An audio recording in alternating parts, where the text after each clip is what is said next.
প্রশ্ন হলো if the average of 5 consecutive odd integer is 55, what is the average of last two integers?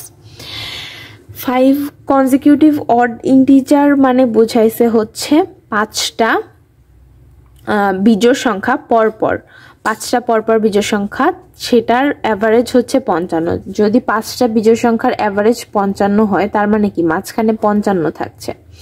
55-র আগে দুইটার বিজোড় সংখ্যা, পরে দুইটা বিজোড় সংখ্যা হলে কিন্তু পাঁচটা কনজিকিউটিভ অড ইন্টিজার্স হচ্ছে।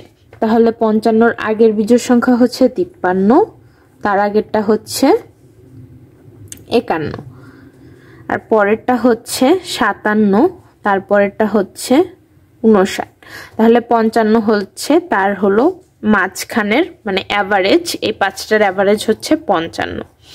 এখন বলছে what is the average of last two integers, মানে লাস্ট দুইটা সংখ্যার অ্যাভারেজ কত। লাস্ট দুইটা সংখ্যার অ্যাভারেজ হচ্ছে 57 আর 59-এর অ্যাভারেজ কত।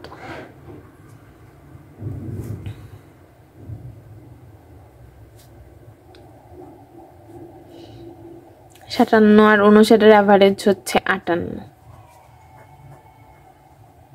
দুইটা সংখ্যা যোগ করে 57 প্লাস 59 যদি আমরা 2 দিয়ে ভাগ করি তাহলে আনসার হয় হচ্ছে 58।